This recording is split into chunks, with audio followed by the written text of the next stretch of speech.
Welcome to Next Level Play Therapy, a weekly podcast dedicated to supporting the next generation of child and adolescent therapists to provide exceptional play therapy services. We'll explore all things play therapy to elevate your work with children and adolescents using the therapeutic powers of play.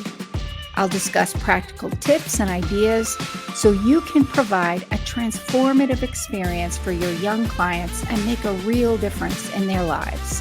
So get ready to take your play therapy skills to the next level and make a lasting impact in the lives of children, adolescents, and families. Hey there, welcome to this week's episode of Next Level Play Therapy. And today I want to talk about what the elephant in the room, especially for new play therapists, or maybe you've been using play therapy for a little while and you're kind of feeling lost, or maybe you've been doing it for a while and you feel lost. I know sometimes I feel lost. In my work with play therapists over the last 15 years doing supervision and consulting, there are some things that I've noticed come up over and over and over. And this is actually the reason why I created some online courses as a way to help play therapists really recognize what the root of the problem is so that you can get some help to get through it. And so if you're interested, I will be talking about those. Stick around to the end. I'll talk about those a little bit more. Today's episode, I really want to focus on, are you feeling stuck using play therapy? So how do you know when you're feeling stuck? And this is something I've noticed a lot with, especially the new people that I provide consulting with, is really not even recognizing when you are feeling stuck. And the reason that's important is when you realize that you're feeling stuck because you're having some of the symptoms that I'm about to go over, then you can figure out a strategy to get back on track and get those amazing results that you want to get for your clients. Because after all, we get into the profession because we want to make a difference in the lives of children and their families. I feel like as play therapists, we have the opportunity to impact not only just the child for generations to come, their generation, their children's children. We have the ability to impact an entire family system. And I'm a firm believer that children exist within the context of their family. And to facilitate change, you really need to look at their whole system and then figure out what needs to happen from there. So let's get started. First, I would love to know who's here. Post your name in the comments. If you're watching live, I'd love to know who's here. What population are you working with? What play therapy model are you using? Where are you working? Go ahead and post your name in the comments. Questions that you have. One thing that I want to remind people, this is a public forum. And so you want to make sure when you're asking questions or making comments, we want to make sure not to talk about specific clients because it's not very private in a public format. And you can speak in generalities with your questions. Also, if you're watching on the replay, I would still love to know who's here, who's watching, what population you work with. If you're watching on the replay, go ahead and post your name in the comments, where you're from, what population you work with. And if you are listening on my new podcast, Next Level Play Therapy, go ahead and post your name, post in the comments, questions. And also feel free, if you feel like this information is helpful, please feel free to like it, share it across your social media, If you're watching on YouTube, hit that subscribe button. If you're listening on the podcast, I'd love for you to leave a review. And that also gives me some great feedback of what's useful, what's not useful. So let's get started. All right. Are you feeling stuck using play therapy? Some signs that you're feeling stuck using play therapy are that you find yourself worrying a lot about whether or not the interventions are working. You feel like your interventions aren't working. And then you start to get nervous, or you start to think, oh, that's not working, I'm just going to use a different one. And so you start kind of throwing different interventions together without necessarily understanding why you're doing it or the intent, and how does that fit in to the overall issue that you have identified that your clients are going through. Which brings me to the next one, is in your session. I don't know if you've had this happen, post in the comments. I'd be shocked. I feel like, especially in the beginning, we all have this experience with our new clients where they ask you, when is the session over? How much longer do we have? And it's not in the way where it feels like they're like rushed for time, like, oh, I have to get it all done. I have to get everything I wanted to do in the session before it ends. It's more in that, are we done yet kind of way. And then that probably kicks in your anxiety, like, oh my gosh, I'm failing my client miserably. You start thinking, some other signs would be, you start thinking you're a terrible play therapist. You're not doing them any good. Your imposter syndrome is kicking in overtime. And you can tell your imposter syndrome is kicked in if sorry, I got distracted by one of the comments. Sorry, I have to go. Sounds interesting. Yeah, well, feel free. You can always listen to the replay later. Your imposter syndrome kicks in. It's kicked in because you start thinking you're the worst play therapist that ever lived. The likelihood that you are the worst play therapist that ever existed in all of time is pretty slim to none. What that means is you really want to do a good job. You really want to help your clients, and you're afraid that you're not helping them. So your brain tells you that you're horrible and that you're doing a terrible job. So, and then another sign that you're feeling lost and stuck in play therapy is you start to worry about conversations with parents.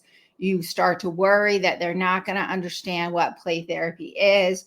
They're not going to understand that you're doing important work in the playroom because they think you're just playing with their child. And so then you start doing things where you either avoid having conversations that need to be had with parents in a separate session, not with the child present, those parent consultation sessions, or however your model says you do sessions, but this would be a private conversation with parents.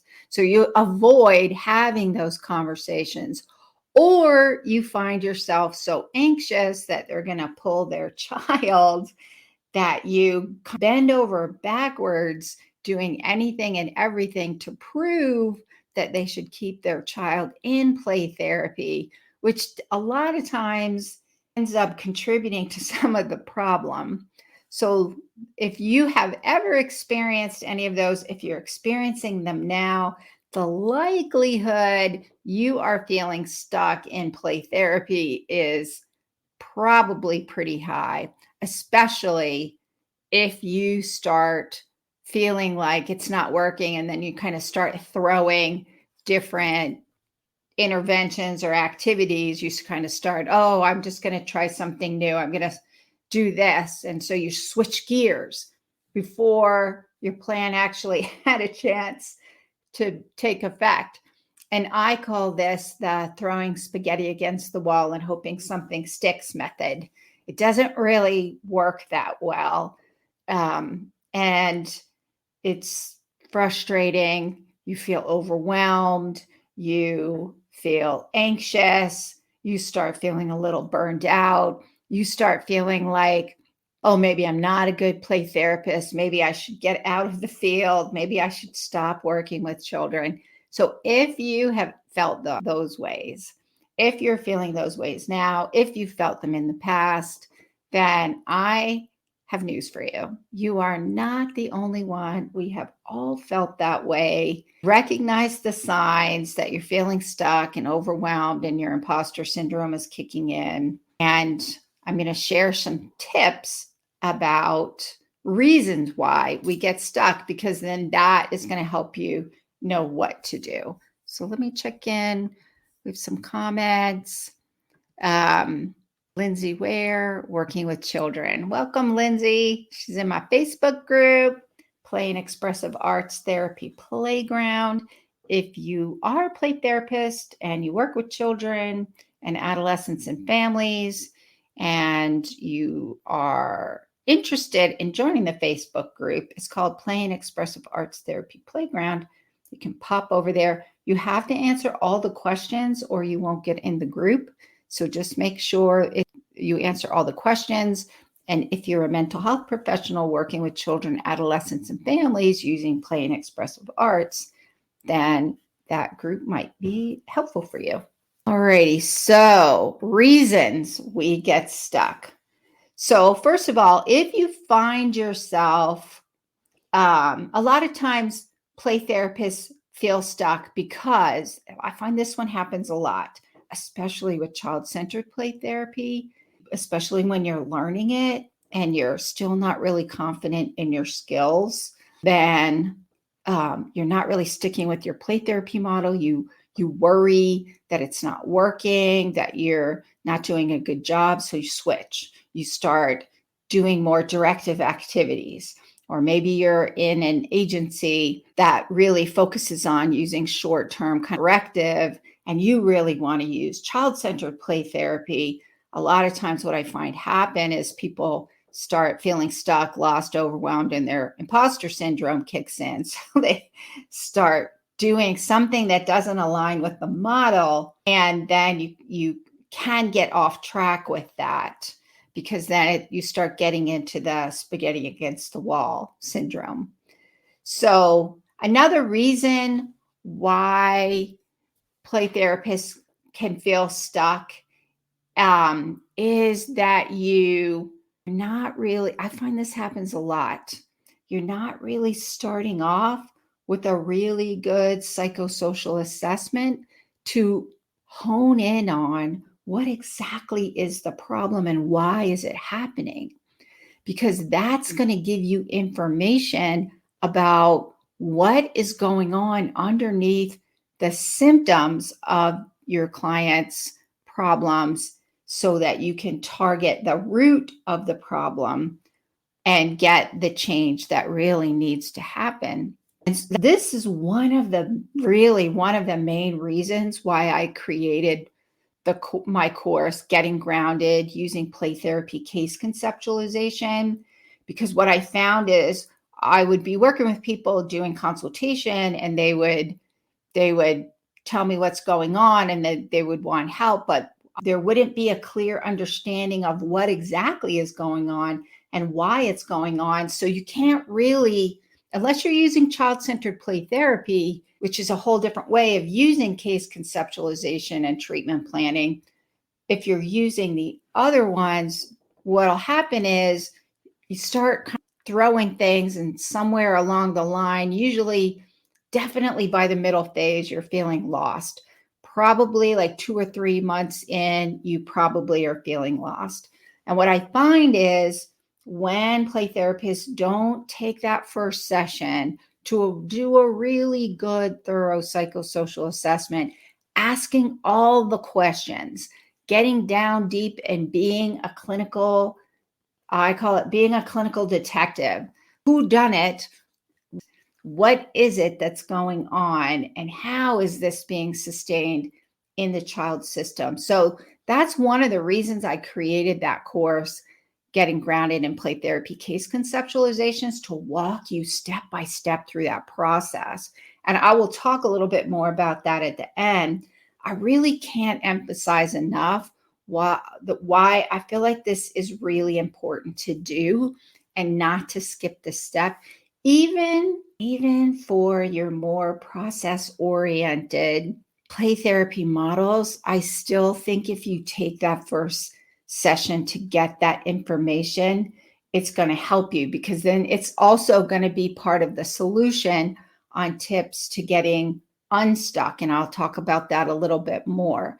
But I find that happens a lot is you're not doing that initial assessment and not using that information to show you how to, or what's going on with your client and how to formulate that case conceptualization. This is a big one, including how are parents or caregivers going to be involved in the change process. So it's going to be your case conceptualization and your treatment plan are influenced by your play therapy model. And children exist within the context of a family system. They are dependent upon their parents. Parents and caregivers are the therapeutic agents of change. So you really need to figure out how they're going to be involved in the change process. So this is also how your case conceptualization is tied to your treatment planning. Treatment planning is about, now that I know what the problem is and why it's happening, now I'm coming up with the plan of what we're going to do to facilitate that change, to get that healing and transformation that your clients are coming for. And so a lot of times what I typically recommend, and again, this is why I created these courses, Getting Grounded in Play Therapy, Case Conceptualization. And then I also recommend Getting Grounded in Play Therapy Treatment Planning. So now that you know what's happening and why it's happening, then you're going to walk through that treatment planning process that will ultimately result in an actual treatment plan. So I'll talk a little bit more about that at the end too, but these become part of the solution when you're feeling stuck. If you haven't done these, I would say there's a version of this that is even true for the more process-oriented, including child-centered play therapy, including some of the more like Gestalt that are more kind of, let's just see where it goes. In those theory models, there's still structure. There's still each phase of treatment. There's still, how does that theory model apply what you do and how you facilitate those sessions in each stage of treatment. The play therapy model that you use is based on a theory, and application of theory means you're going to be going through each stage of the change process using your theory model. So keep this in mind, and I'm going to talk about this a little bit more, why this becomes part of the solution. So one of the reasons people get stuck is because they haven't done these. Another reason people get stuck is, and we are honestly, even more experienced people who've been doing it for a while, we work with families and children in families that are complex. The likelihood you're getting some high acuity family systems on your caseload is probably very high.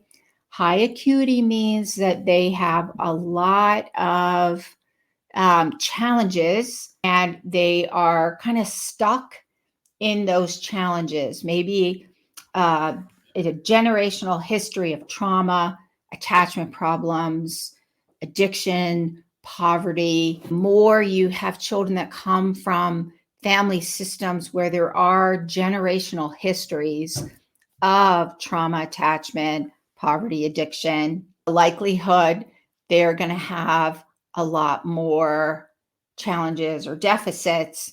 And part of the healing process is to help them get that to that higher level of functioning.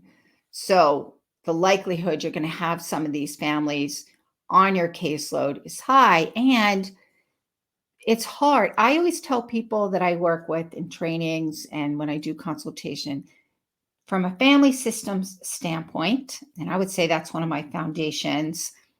My original training was family systems theory. I didn't do the individual theory in my social work program. I feel like we were like one of those, I would say, unicorn social work programs at the time. They only did this like 1 or 2 years, where my whole training and focus was using family systems theory. And a lot of the early work was all about using family systems theory. And then I found this theory called attachment theory. And then I started learning about neuroscience along the way. And I was kind of hooked from there. The thing is, though, we're looking at children within these family systems.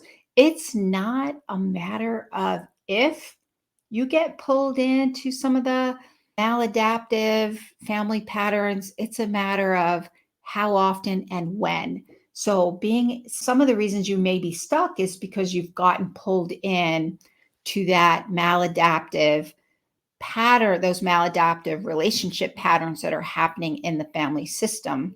So you want to recognize that when it happens so that you can get yourself out, because this will likely cause you to lose sight of some of those underlying dynamics that are regularly occurring and negatively influencing your clinical decision making. So about how you're going to help your clients. So you definitely want to recognize those. So what do you do about it? Now that you've recognized, oh, yep, I'm feeling stuck, and you've recognized some of the reasons you might be feeling stuck.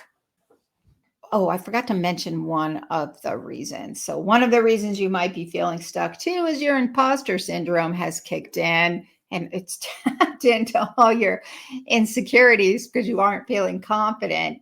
So then that's usually when you start doing the spaghetti against the wall approach, where you're just kind of throwing different interventions out there to do those without any kind of rhyme or reason. You're just hoping something sticks. So, tips for getting unstuck. The first thing you want to do is take a step back. When you find yourself feeling overwhelmed, frustrated, ready to give up, thinking you're the worst play therapist in the whole world, or you really want to fire your clients because it's just too much, and you're kind of in your head telling yourself the story, I'm not a good fit for them. Maybe that's true. I find more often than not, it's not really true. You're just feeling really overwhelmed and lost and frustrated. So if that's the case, then I would say the first thing to do is take a step back. Give yourself a little permission to take a step back, take a breath, clear your head, just kind of do some mindfulness, do something just to clear your head about it. Secondly, second thing you want to do is go back to your original case conceptualization and your treatment plan to kind of reorient yourself to what is going on with your clients and why is it going on. One of the things you may find is as you're getting to know your clients a little better, you may just kind of revise your case conceptual a little bit. You may even want to change your treatment plan a little bit if you get in there and you find there's more things going on. But that is what is kind of going to ground you to get you back on track. Going back to, okay, let me think about what exactly is going on and why is it happening? Okay, because of that, I figured this, did my treatment planning and identified these are the strategies. This is what needs to happen. This includes how parents are going to be involved. And when you have those high acuity families, then your strategies and your approach and your plan really do need to involve parents because they are the therapeutic agents of change. So how have you integrated an intentional plan about how you're going to be working with parents? A lot of that's going to be influenced by your theoretical model. For example, if you're a child-centered play therapist, you're going to be using those parent coaching sessions to help parents make those shifts.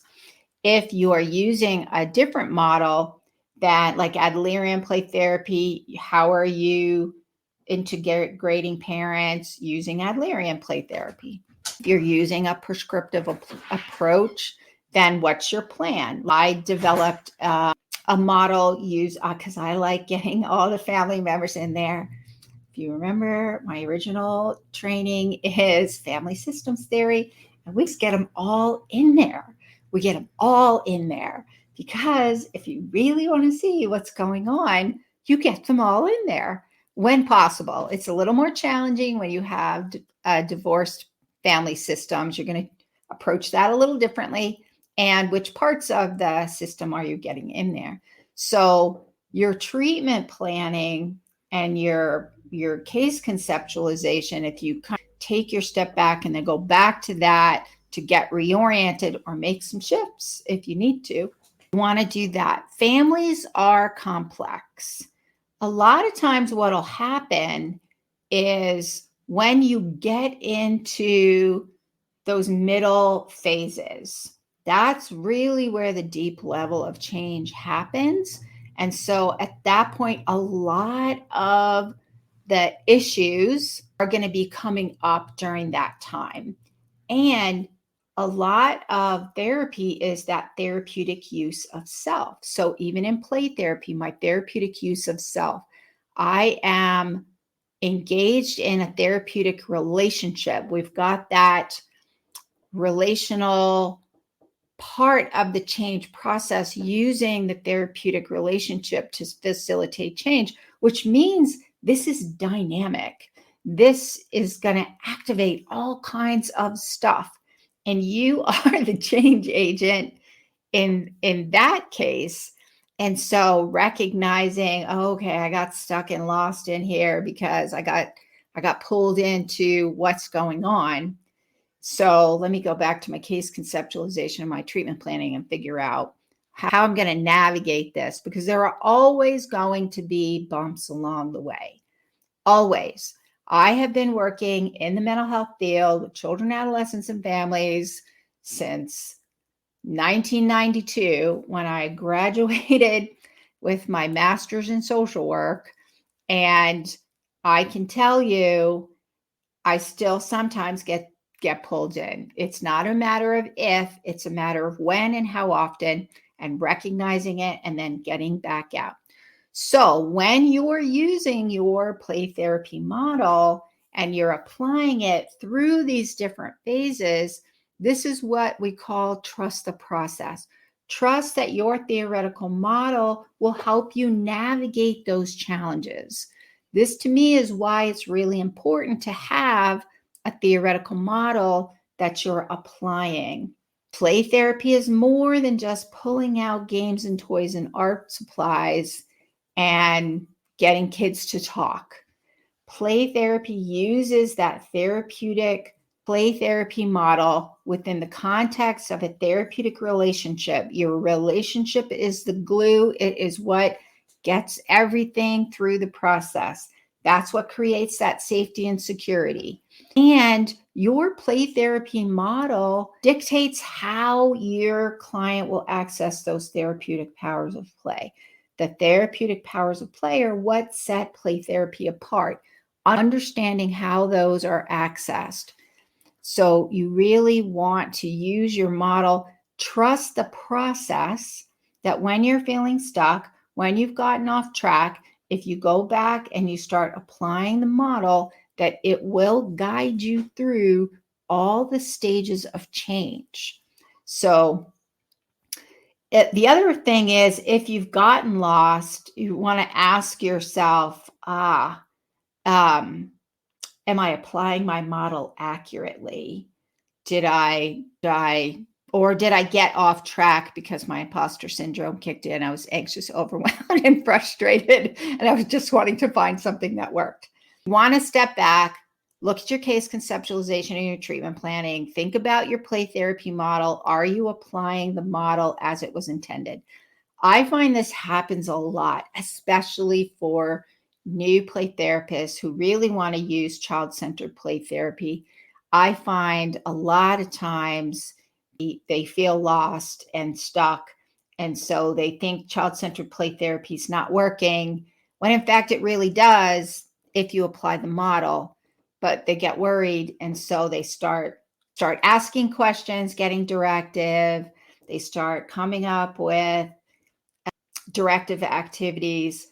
If you really want to use child-centered play therapy and you've identified in your treatment planning process that child-centered play therapy will work for this specific client, then you want to stick with the process of using child-centered play therapy all the way through the process. That I find that one happens a lot because child-centered play therapy is not directive at all. You can't ask questions, you can't direct anything. It's kind of totally opposite of grown-up mode. As grown-ups, we think we have to be in charge, we have to do things, especially if you're in a setting that doesn't really understand child-centered play therapy. They will get off track. Other models, we will get off track as well, especially some of the more process-oriented, but even some of the other ones you can do more directive, like Gestalt and some of the other more process-oriented ones. You can do some directive activities. Child-centered play therapy, you do not. If you're asking questions, you are not using child-centered play therapy. If you are coming up with interventions, you are not using child-centered play therapy. You are doing something else. So if you're feeling stuck, you want to ask yourself, am I applying the model the way it's supposed to be applied? And then the other thing that you can do is if you're really feeling stuck and you've kind of tried all of these things, or you're just really feeling overwhelmed, ask for help. Get with a trusted colleague who's a play therapist, who even understands your play therapy model, or get with a consultant, somebody that you can talk to and get back on track. We can't do it alone. We all get stuck. We all need help. Go to some training. That'll help you get unstuck. Get consultation, pay for consultation if you need to, get with a trusted colleague. So that is it for today. Let me do a quick recap for today. First and foremost, signs you're feeling stuck are that you're not making any progress using play therapy, is that you feel overwhelmed, confused, frustrated, your imposter syndrome is kicking in, you want to give up, you think you're the worst play therapist ever, you start having thought nothing's working, this isn't working, and you either want to stop, you feel like you have to get out of play therapy altogether, or you want to get rid of your client. So those are signs that you're probably feeling stuck. Then thinking about the reasons you get stuck are going to help you figure out how to get unstuck. So typically there are a few reasons people get stuck, but the two most common that I see as far as why people feel stuck and feel like it's not working is that you're switching around your play therapy theoretical model, you're not sticking with something, and you're doing the spaghetti against the wall syndrome, where you're just kind of throwing anything out there to see if anything sticks, which is probably just going to make it worse, to be honest, and then you'll get off track. The other thing that I find is not doing that thorough case conceptualization at the very beginning, taking that first session to meet with parents, depending on the age of the child, how the child's going to be involved. Like a 5-year-old, it's hard for them to sit through that. Or think about even how are you gathering all of that information in the beginning, because you need that information to do your case conceptualization. Case conceptualization is you take all that detailed information and then do your clinical decision making about, all of these things point to this is probably what's happening, and here's why it's happening. Because then you're going to take that and it's going to help you figure out your treatment planning from there. They really are important steps, and you don't want to skip those. So some things that you can do to get back on track. First and foremost, just take a breath, step back. if your imposter syndrome has kicked in, tell your imposter syndrome to shut up and remind yourself you're not the worst play therapist. Why? And just clear your head. Maybe you just are feeling burned out because you're doing too much. Just take a step back. Take some time to yourself. Go do something you enjoy. That's the first thing. Take a break. Second thing is you want to really figure out, go back to your case conceptualization and your treatment planning. What was that? Do you need to revise them a little bit? And that's going to help you get reoriented to what's going on and how to help your clients overcome it. And then sometimes getting consultation from a trusted friend or a consultant, a professional, can be really, really useful if you're just really feeling stuck and you're not sure what to do, especially with some of the complex families. Again, it's not a matter of if you get stuck and overwhelmed and pulled into the maladaptive family patterns. It's a matter of when and how often and how quickly you recognize it to pull yourself back out. So that is it for today. If you're interested in some of my courses, especially, I have a few courses on there, Getting Grounded in Play Therapy Foundations. The ones I talked a lot about today are Getting Grounded in Play Therapy Case Conceptualization and Getting Grounded in Play Therapy Treatment Planning. In both of those, I walk you step by step in case conceptualization. What questions should you ask? Why do you need to ask them? And taking all of that information and formulating an idea of, okay, what is going on? These are your clinical detective skills, figuring out what it is and why is it happening. And then you use that. And so in that course, I walk you through that process. We have 4 play therapy theoretical models that we use to walk through that process. And then there's some other things in there about making sure, and how is culture? How does culture play a role in what's going on, as well as what are some of the resiliency factors for your clients? Then with the treatment planning, that course walks you step by step through the treatment planning process. What are some things you need to think about to come up with your plan? And then walking you through how to write a treatment plan that will satisfy most agencies and insurance companies. How do you take a play therapy model and put it into a treatment plan that actually makes a difference, doesn't feel like a waste of time, and that you can actually use? So if you're interested in any of those courses, I also have a course on writing progress notes. Same thing, walk you through what to look for in play therapy sessions, how to recognize themes, and then how do you take that information and write a concise, articulate, professional progress note that doesn't have too much information or not too little. That usually happens a lot. Just enough to get an understanding of what the story of your client. Your progress notes are your hero story, your client's story. How are they overcoming what they've overcome in treatment, and kind of documents that through the change process. But how do you do that with play therapy? And so writing a progress note. If you're interested in those, pop over to my website at rhplaytherapytraining.com/courses. That's rhplaytherapytraining.com/courses. You can register for those. Here's the beauty of these courses. They are online. They're video modules with activities and workbooks and templates. So you can take these in your time zone when it's convenient for you. That's the beauty of these. And there are play therapy CEs for those. All righty. So I will see you next week. Have a good day. Bye for now. Thank you for joining me on this episode of Next Level Play Therapy.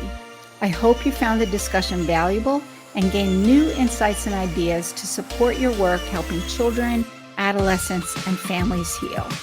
If you enjoyed this episode, be sure to subscribe to the podcast and leave a review. Your feedback helps to improve and reach more people who can benefit from this information. Remember, play therapy is a powerful tool for healing and growth. Whether you're a new play therapist or experienced, I encourage you to continue your learning journey to unlock the potential of play in your own work and relationships. If you have any questions or topic suggestions for future episodes, I'd love to hear from you. Connect with me on social media and visit my website at Renewing Hearts Play Therapy Training to stay updated on upcoming episodes, trainings, and resources. Thank you once again for listening to Next Level Play Therapy. Until next time, keep playing, learning, and growing.